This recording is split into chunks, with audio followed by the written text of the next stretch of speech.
the same thing as last year, for the first half of the talk, the same thing as last year, and almost everyone, I mean, people who heard several lectures about Kolmogorov complexity already know them. And then I will tell about time-bounded and space-bounded complexity, a few simple things, and just basic things, connection with one way, and then some questions where I don't know the answer, and which doesn't have been like 2 or 3 questions, and that's it. And we can skip some proof and stop a bit earlier if needed. Okay, so I start now the lecture. Okay, so the topic is Kolmogorov complexity. So it's a measure for bit strings that expresses how much information is in the bit string. So the idea is that a random bit string contains a lot of information. A well-structured string contains little information. So this was my attempt to generate a random string in the top, and in the bottom there is a structured bit string. So the question is, what's the difference between these 2 strings? So how can we like mathematically define that the top one has more structure than the bottom has more structure than the top one? And so we can say the top one is special because it's just a repetition of certain strings. But we can take, why do we come up with, why is this special? And why can we not just define the singleton string as a set of special strings? So how can we get rid of this arbitrariness? This is the whole idea. And so I will now define Kolmogorov complexity, and it's defined by Turing machines. So a Turing machine is a device that maps bit strings. So we call it programs, just bit strings, and it has some printer, so it prints out bit strings. And then it can either run forever or terminate. And we're only interested in cases where the machine terminates. Then we can define some output that just all the bits that the printer produced. So it maps strings to strings. And let us call the machine U for now, M for now, because U is used for special type of machine. And so the Kolmogorov complexity of a string X relative to machine U, it is the minimal length of an input for our machine that produces string X. Oh, sorry, M of P equals X. So this is a definition of Kolmogorov complexity relative to machine M. So there is a simple question. For example, if we have a machine X that's just the identity function, then Kolmogorov complexity relative to this machine of a string X, it's just, I'm checking whether you get the definition. The length of... Yeah, okay. So one person gets the definition. Okay. So what else can I say? Okay, this definition is kind of stupid because I say that is arbitrariness of structure. We could define this as structured just by arbitrary definition. Now I change the definition of structure to a machine. So by the way, a machine, we can think about Turing machine. We can also think about our favorite programming language, C++ or Python or something. We can view it as so the compiler transforms a program to some output that is printed on the screen.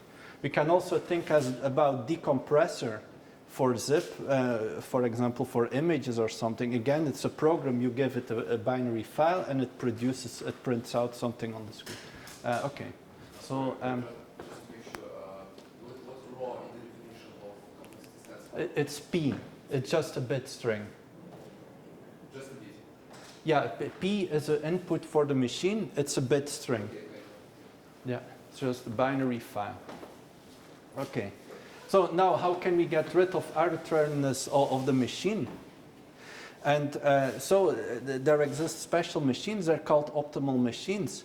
And what's the idea? For example, you can think about universal programming language like C++.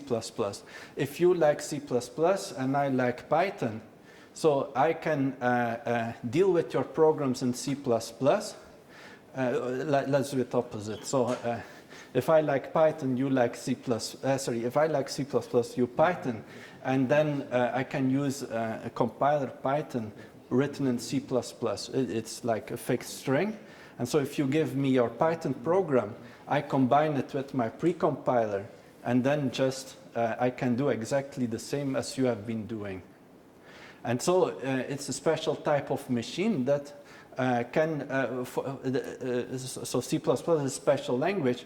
For any other language, you can write a compiler in C++. So it's called a universal language. And so this leads to a notion of optimal machines.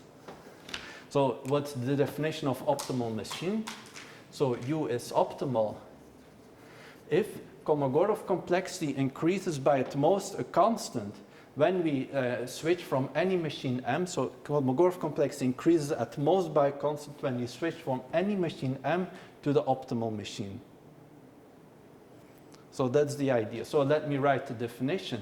So machine U is optimal if for every machine M there exists a constant.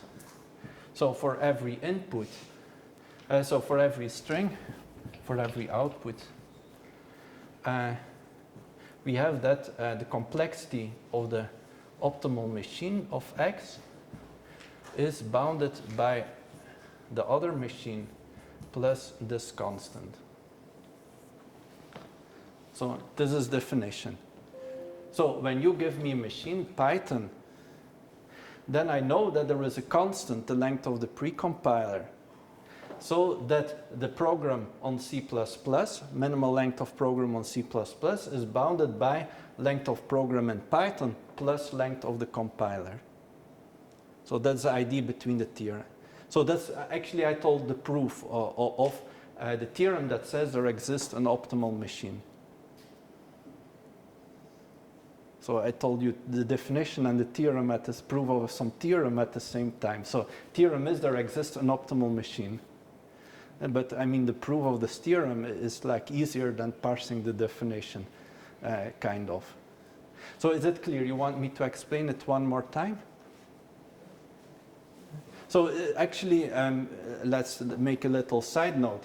There is, when you have a gzip, gz extension, then actually what you do, this file format is just prepending some bit, a little bit of information that says which compression algorithm was used to get the file. Or tar, I forgot which file, so okay. At least there are one of these extensions that just indicate like look to the beginning and then choose the decompressor. Okay, and this is just the same idea. Okay, so let's now prove some simple observations.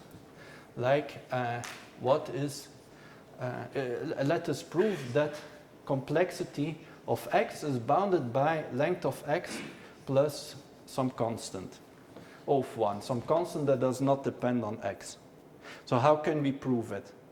Well, we will prove it by constructing one machine for which it's true and then translate to optimal machine. So what machine should we use to prove this? Yeah, the one who is already here. So we know that for Cm, proof, well, I don't need Cm of X equals length of X, and Cu of X is smaller than Cm of X plus O of 1. Okay, it was too easy, probably I didn't need to write this. Okay, no, not for everyone, so it's good I wrote this. Yes? We actually need the input to this machine. Why can't we just say it's empty? So there is no machine. I mean, this is a matter of definition. So if you write, you can make a convention and say... Our idea is to fix a machine. So we need an input because we need The description of another machine, which on the end the Okay. input produces X. Yeah. So the machine U, so if you go in the proof of this theorem, there exists optimal machine, then this is exactly what this proof says. Okay, we can let us know that for most of the strings, Kolmogorov complexity is close to the length of the string. So how can we prove this? So some people say yes, but let's explain why this is true. So let me first write, while you think, write a precise statement. So for all n, how will I write it? So the number of strings x for which c of x is bigger than, so strings of length n, of course.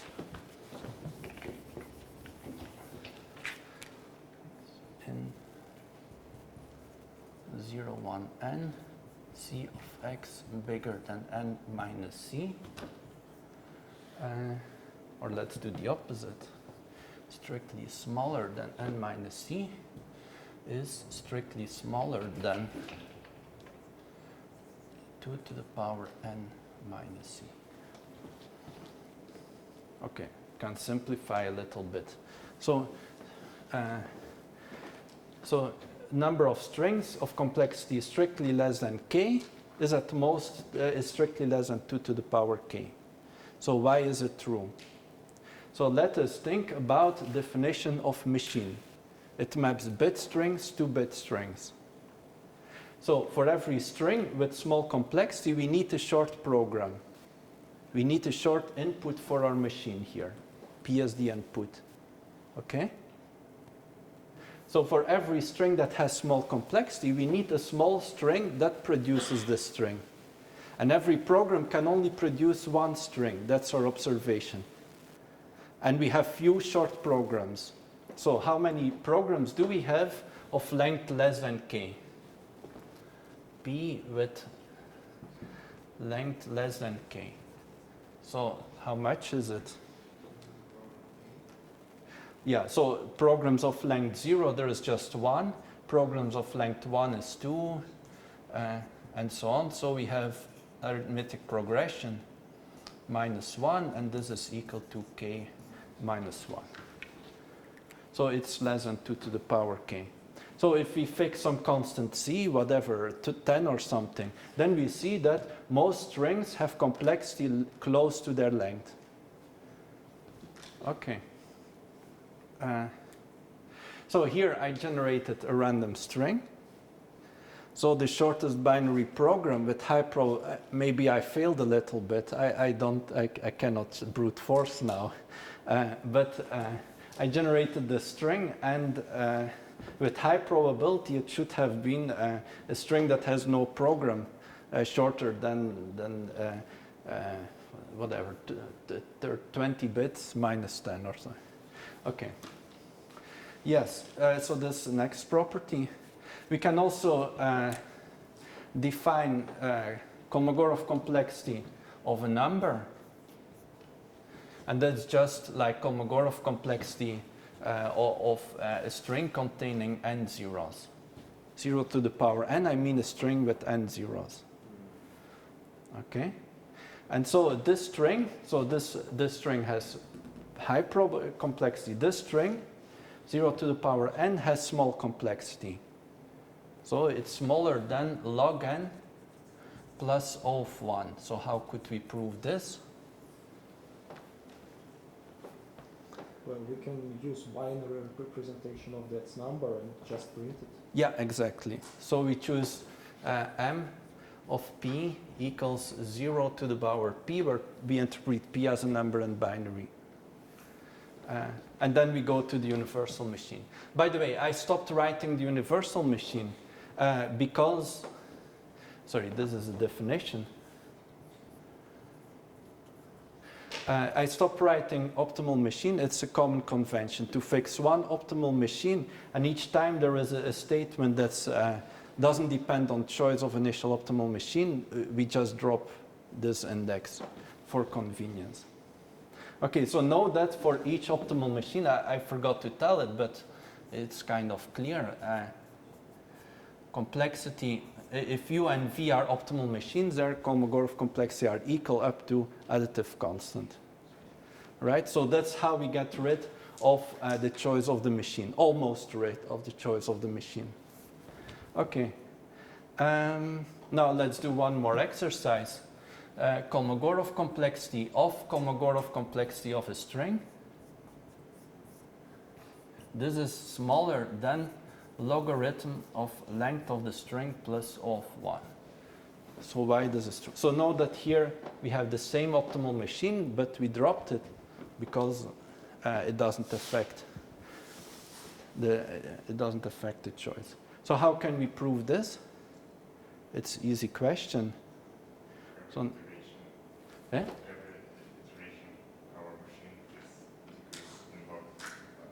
Yeah. So here we have a number. So here there's a number c of x bounded by length of x plus O of 1. And then we apply this rule. Complexity of a number is bounded by logarithm of this number. Okay. That's it for general definitions. Okay, now we have something else. What is a computable function or partial computable function? So a function that maps strings to strings, but the function may be undefined for some strings.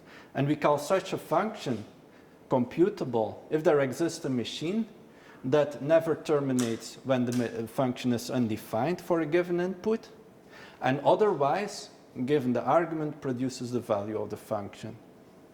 So it's kind of natural definition. I think I don't need to write this, or you want me to write this? Okay. Maybe 8 people are still. Yeah, okay, I know first row. It's okay, but also all the other rows need to understand. Yes, okay. So, okay. And so I claim that for every computable function, or a partial computable function, we have this plus O of 1. So complexity of value of function is bounded by complexity of argument of function plus O of 1. How do we prove it? So we again... There is a machine which computes the f from x, and then we use one of the equations there. Yeah, so we say that m of p is equal to f of u of p. F of u of p. And so we first decompress our program and then apply the function. This gives us a machine such that this is true without the O of 1 constant. So, okay. And then when we choose this, we replace this m by our optimal machine, the O of 1 constant appears. Yes? Changing the machine can only increase by at most a constant. Okay. So we substitute f with c. F with t? C. C. Then c, and if c is computable, Then we conclude that every string has complex. It's not computable. No. We only. It doesn't. We need slightly subtle, but actually it was my plan. So let's prove that Kolmogorov complexity is not computable. It's our first theorem.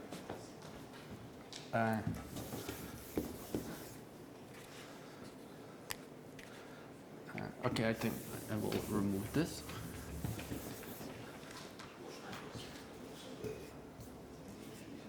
So the function x goes to c of x is not computable.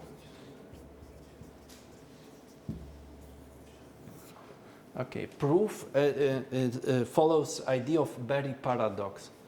So you need to think about the number now. So the smallest number that cannot be described in less than 20 words. Okay, so if this number is well defined, we get contradiction, right? And that's the idea of the proof. So we will assume Kolmogorov complexity is computable, and we will define the smallest number with high complexity. And we will be able to compute this and obtain a contradiction. So let's do it carefully, step by step. I need some space. for the proof. So this I also don't need. So let us define. So given, so I will choose some number k later, and let us define the number nk, which is the smallest number that has Kolmogorov complexity at least k.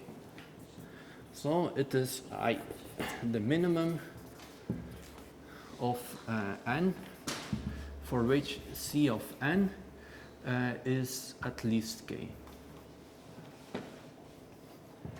So by definition, we know that k is smaller than C of nk. Right? This follows directly from definition. I did nothing. I wrote the definition and direct consequence.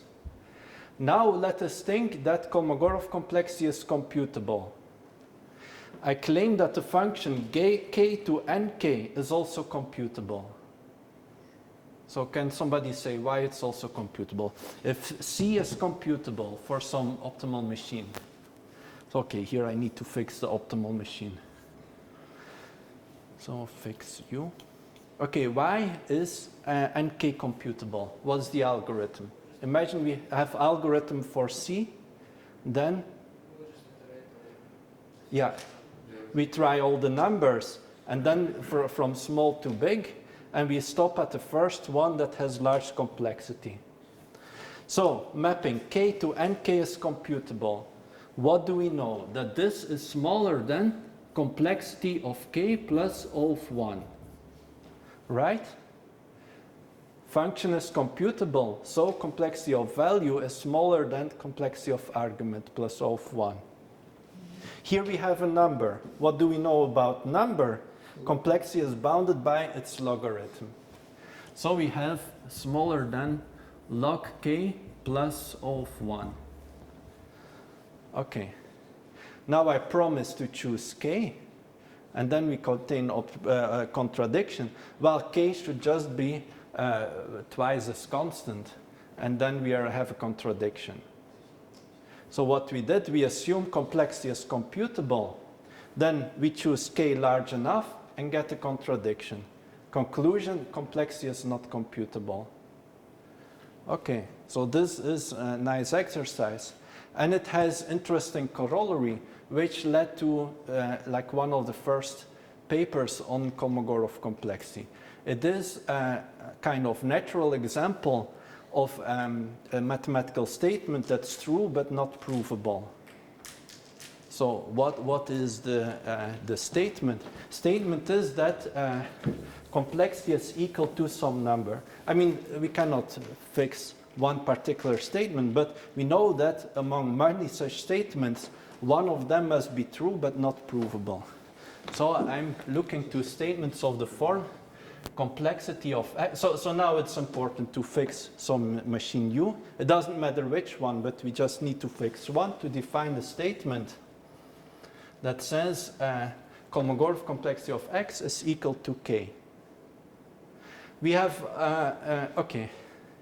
Now the claim more precisely is that piano arithmetic contains some statements that are true but not provable, or any extension of piano arithmetic has some, or any logic that extends piano arithmetic and is so it cannot happen that for every statement precisely one, the statement or its negation is that precisely one of these two, statement and negation, is provable. It's kind of Rosser extension of Gödel, and so on. Okay, so all these variants, they can be proven by the following thing, by considering such statement. And there is still the huge technical problem to prove that this belongs to piano arithmetic and so on.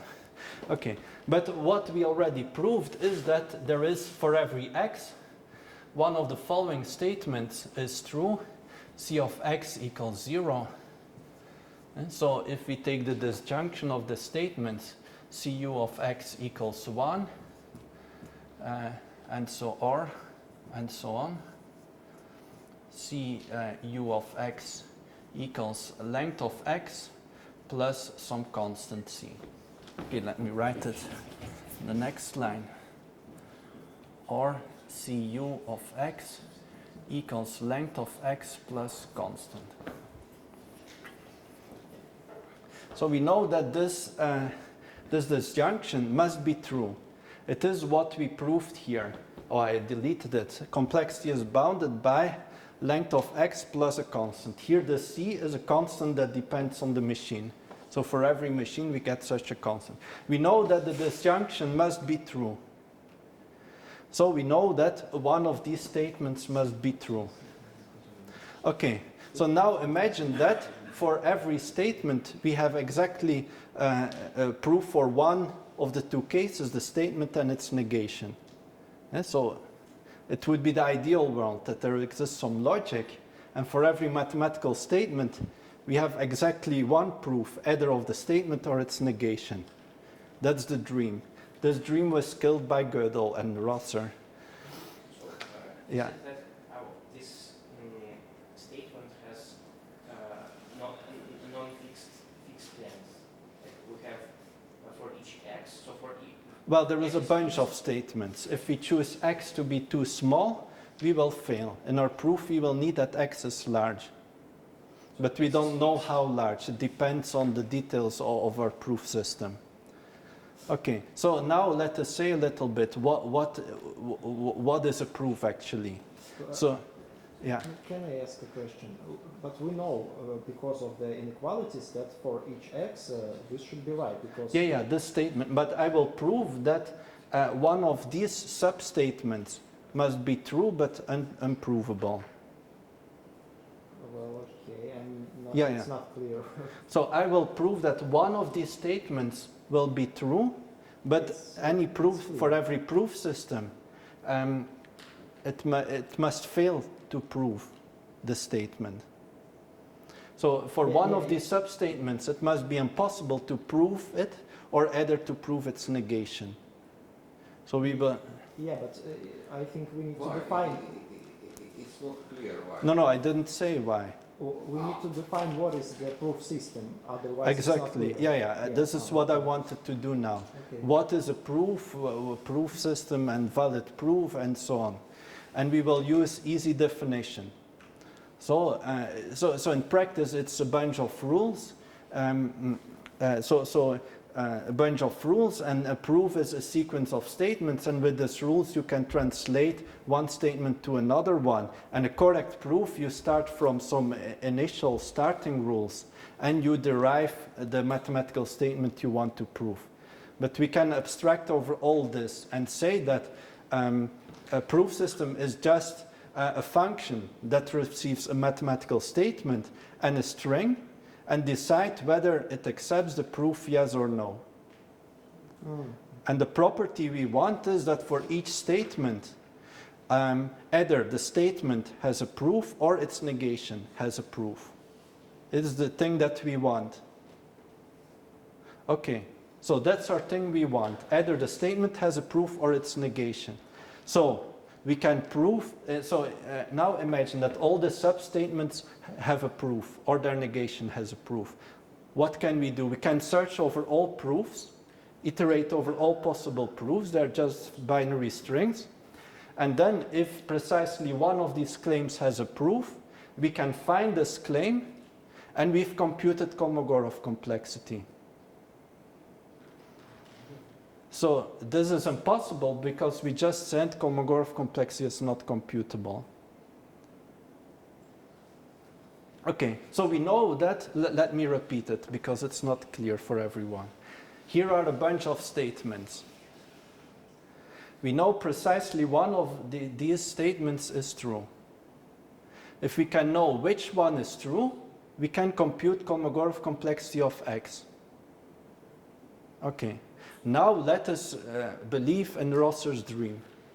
Every statement is either provable or its negation is provable, and not both at the same time. If this is the case, then we search through all proofs, we iterate all proofs and check whether each proof is either a proof of this statement, and so on. We know that exactly one statement will be true for some proof. So there is precisely one proof No, there might be many proofs, but precisely one statement has at least one proof. So we can just iterate through all proofs until we find the a proof that's accepted for one of these statements. And then when we know the statement, we know Kolmogorov complexity. So what we did is compute Kolmogorov complexity. But this gives us the x on the x implicitly, yes? No. So we have a mapping X to its Kolmogorov complexity. I mean, we have a contradiction, assuming that X tends to infinity. Yeah. Yeah, that we can do this for all X. So for all X, so we assume for all X precisely one of these statements is true. For every X precisely one of the statements is true. And then but what is the concrete x for which we can prove one of these? this I cannot say. It depends on our procedure or our function. Get a concrete x. Yeah, but we know for some S. So if the proof system is more intelligent, the X will be like longer and more complex. So, okay, this is still the same diagonalization argument of Gödel proof, but it's now packed in slightly more intuitive statement. So this is how attention was drawn to Kolmogorov complexity in 1965 or something. So, okay, I don't know how I'm doing in time. So there's 20 minutes left.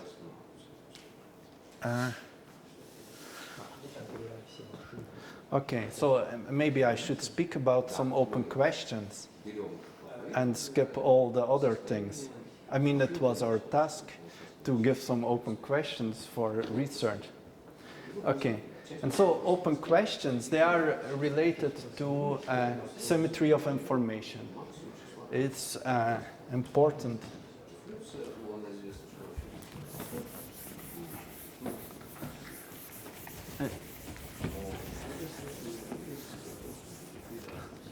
So let us look to the definition. We can also define conditional Kolmogorov complexity. So it's the information in X given some other string.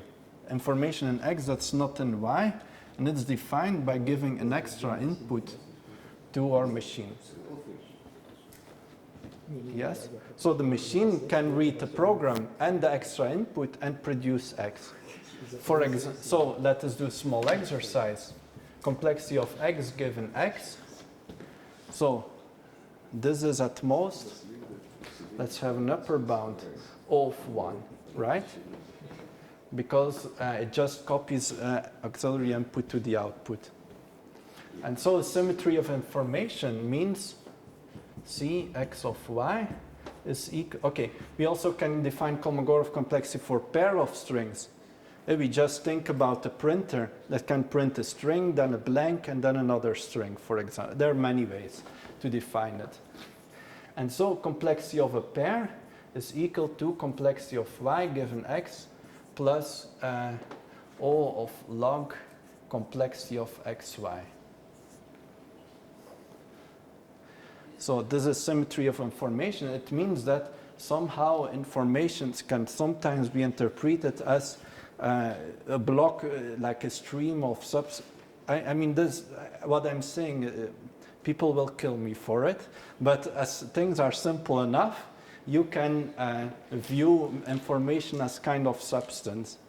So basically, you say that C of x plus C of y given x is approximately the same as complexity of the C pair. of y plus C of. So basically, if we swap x and y in this equation, it will be almost the same, right? Yeah, exactly. That's why it's called symmetry of information. So actually, when you speak about shouldn't we define the entropy to like speak about entropy, satisfy indeed the same rule. Yeah. But we are defining that as a definition, or it's a corollary of an entropy informational. both. So you can prove it directly, Here we have no or holistic no. distribution, Sorry, you cannot derive it. It's like a little bit stronger. So you can get entropy by taking an average of such things and using. So it's true that if you have a distribution, then expected value of Kolmogorov complexity equals entropy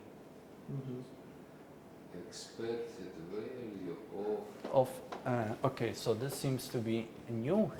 Let's say it. Expected value of x, where we take x according to some distribution, it's equal to entropy of distribution. really. Yes. Okay, so there are two. We can prove it. I mean, I can. Take uniform distribution on strings with maximal Kolmogorov complexity. It's computable distribution. Sorry. Yeah. So P needs to be computable distribution.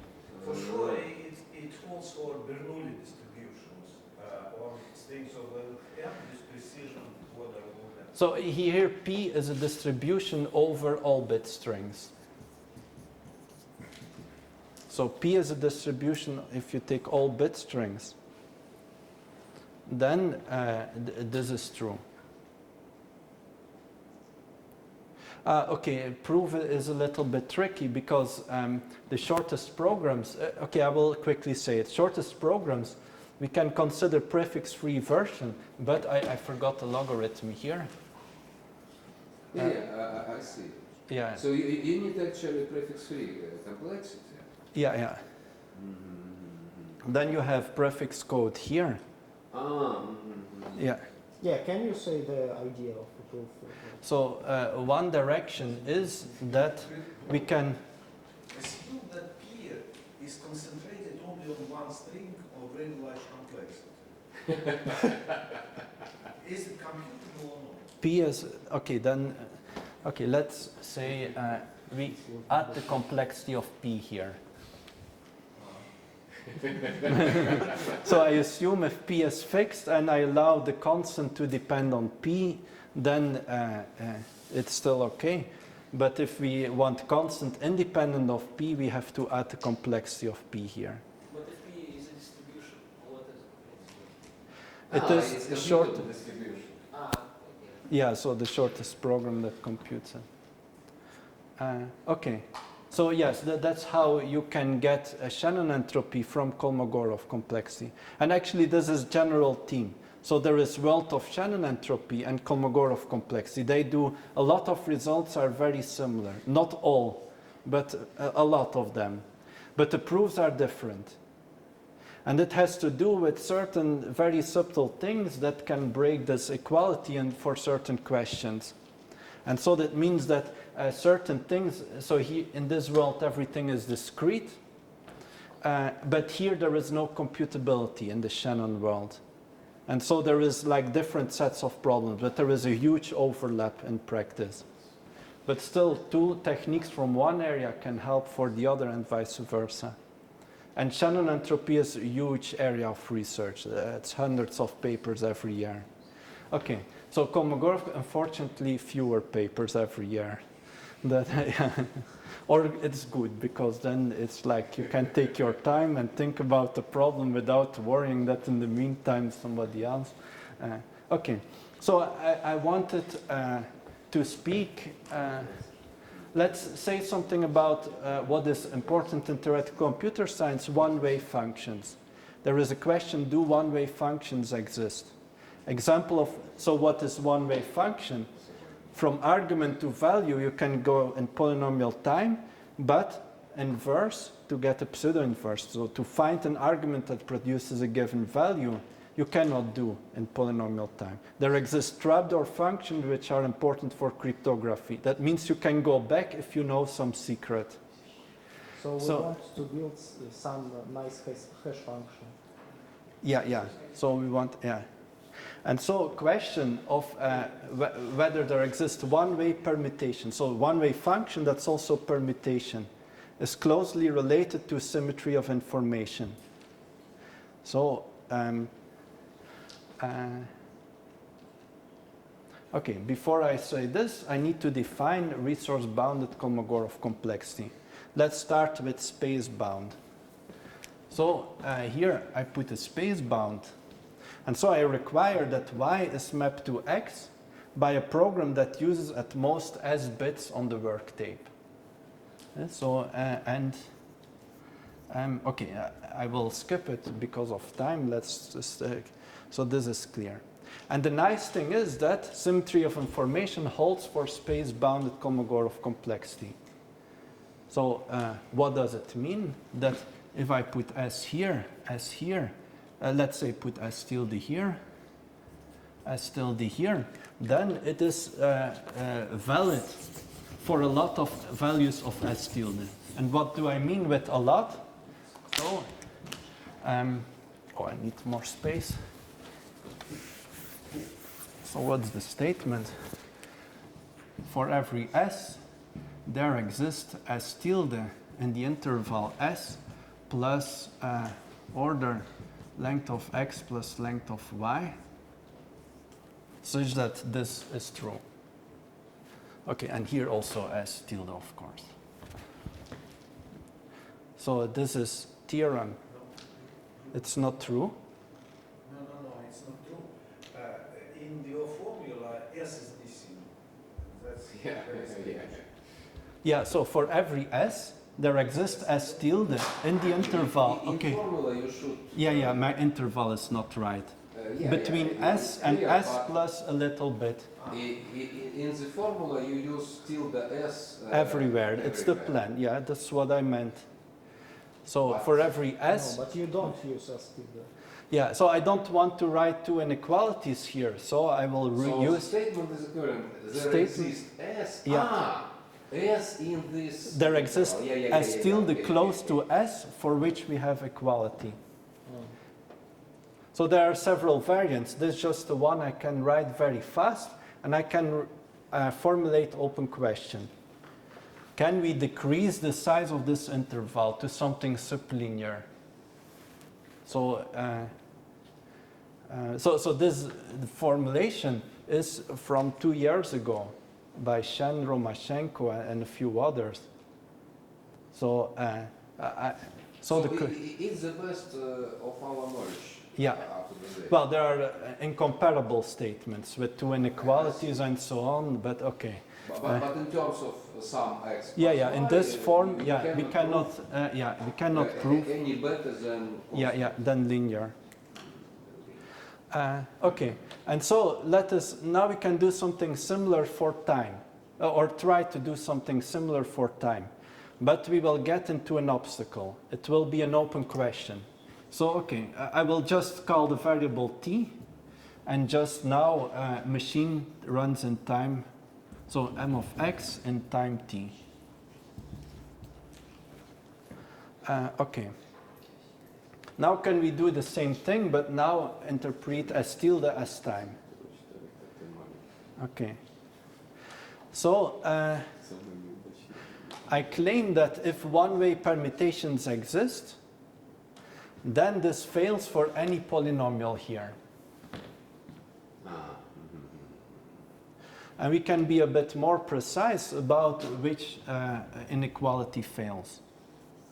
So inequality that fails is, the other one, is this one. So let me use the usual form. Let's forget about this. So inequality that fails is P of t, where we put P of t here, P of t here. So if one-way permutations exist, this inequality fails for every polynomial p and some values of txy. Okay, so let's prove this. It's obvious for someone. So, but then we should say what is one-way permutation first. I don't think it's completely obvious, but it's not so difficult either. So we say that f from strings to strings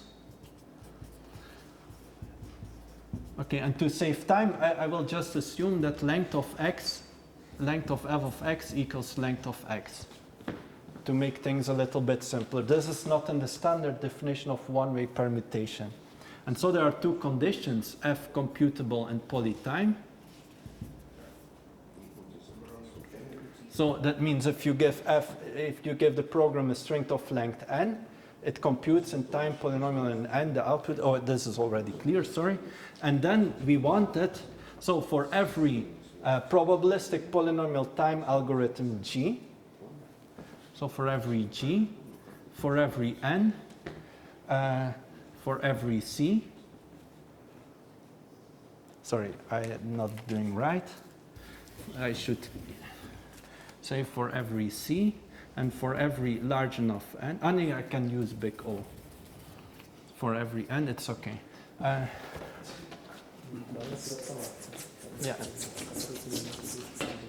So probability, when we take x uniformly in 0n, that g of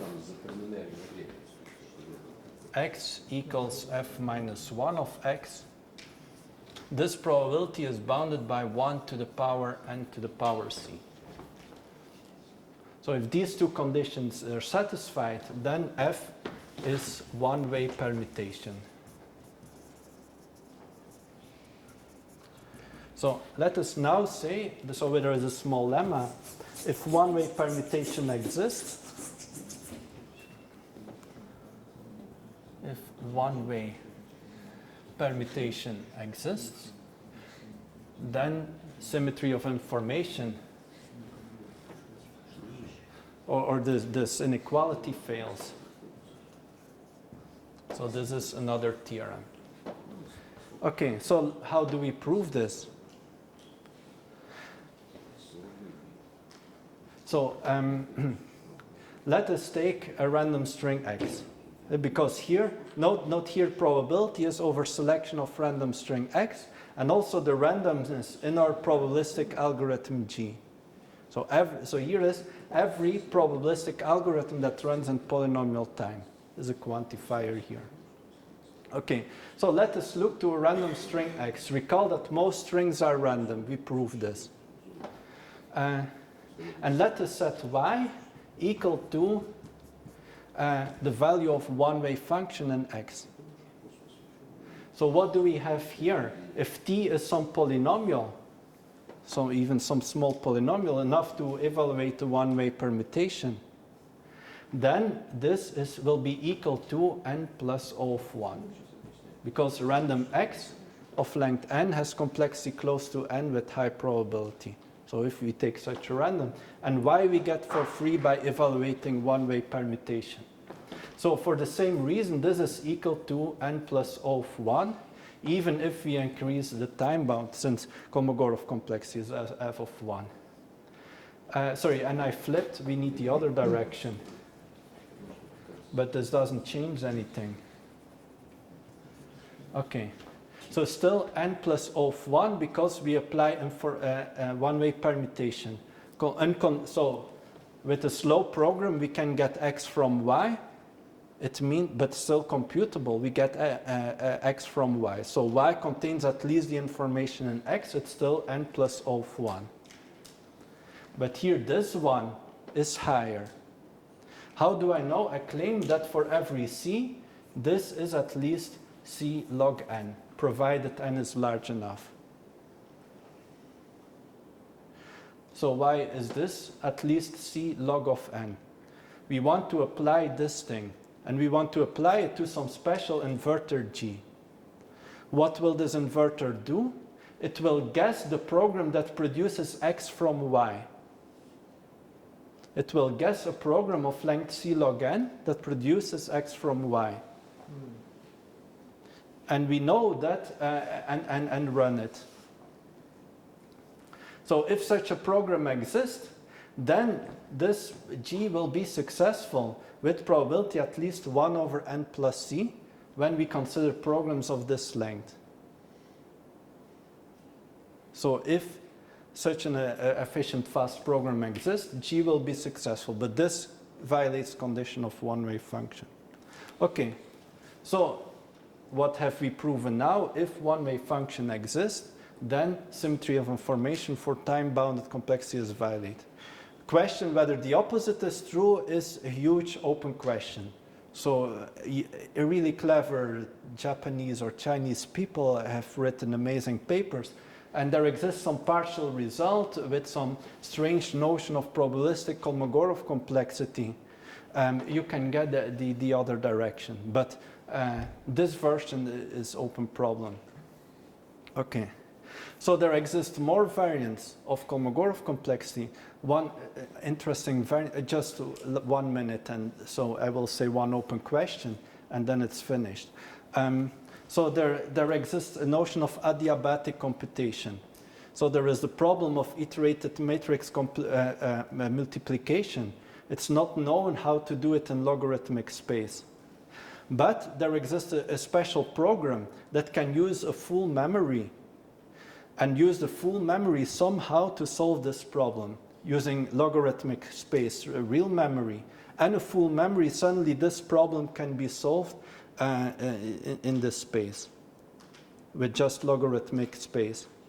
And so there's some weird technique, it's adiabatic computation. And so something that has not been studied is Kolmogorov complexity, which is a full oracle. So question is, do we have symmetry of information when we consider this setting? But for log space, it's not possible. But if we consider a linear space, it might be true, I don't know. Oh, by the way, just 30 seconds. There is a question of Sasha Shen, and it's really a good question. So we can define Kolmogorov complexity, but change the definition of the length of a program. We can say that zeros are more expensive than ones. And so the question is, how does such Kolmogorov complexity relate to original Kolmogorov complexity? Does symmetry of information hold? Does this equality hold? Second question. Third question. So probably, I don't know, but maybe it looks like you can do similar things as the standard proofs. But then things become more tricky for space-bounded. So there it's... okay, I didn't check anything, so just remember this question. Okay, these are all open questions, and this is the end.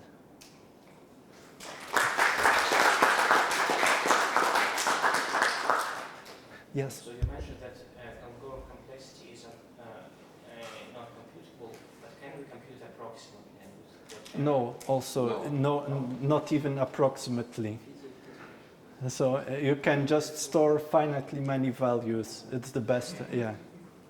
So, but if we use another definition of Kolmogorov complexity, then it will be computable approximately if we, for example, so you cannot distinguish strings of length n minus constant, or let's say n minus logarithm, and strings of complexity less than logarithm. Some constraints, for example, if we add the running time to the length program, can we... Yeah, if we give a bound on the running time, we can brute force all programs of at most the length of this running time. Yes, yes.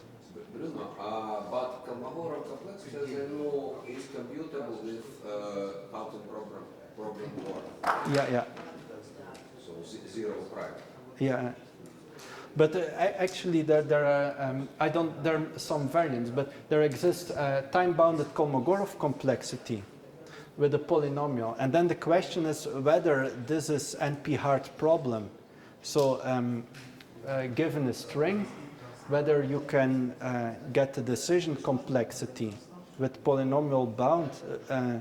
So whether decision complexity is small or big. So people think it's NP-complete problem, but it's not proven. Okay, I don't remember the precise, but there is a very interesting, and Bruno has worked on this and got some partial results.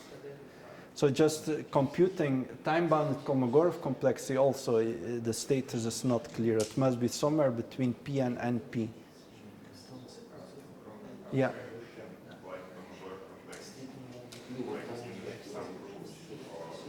Yeah, it's both. So part of my plan was to speak about machine learning.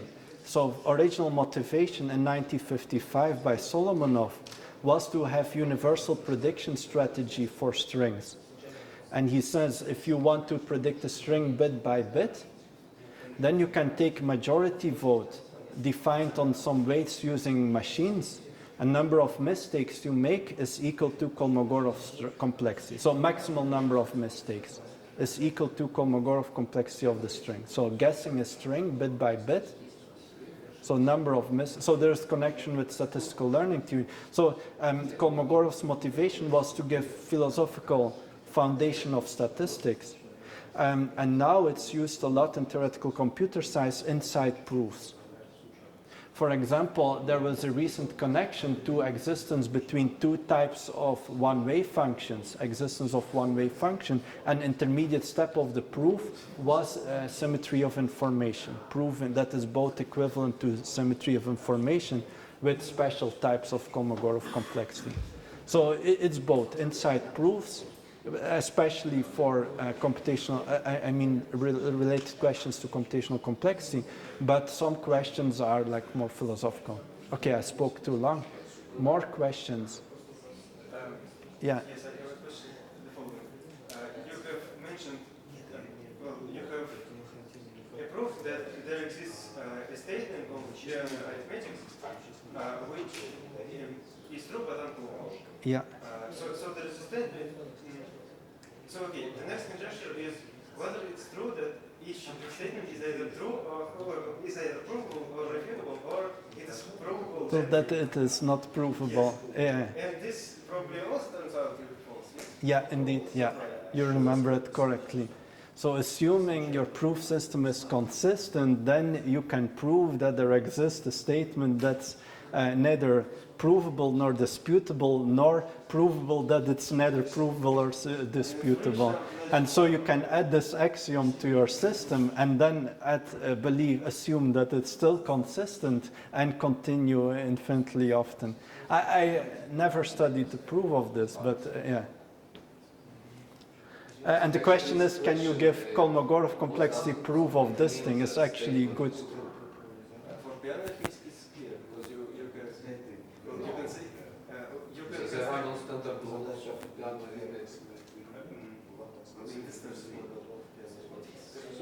in the standard. Yeah. in the standard model. Okay, but actually this reminds me about a cool open question. Standard model is Okay, I will tell later. More questions?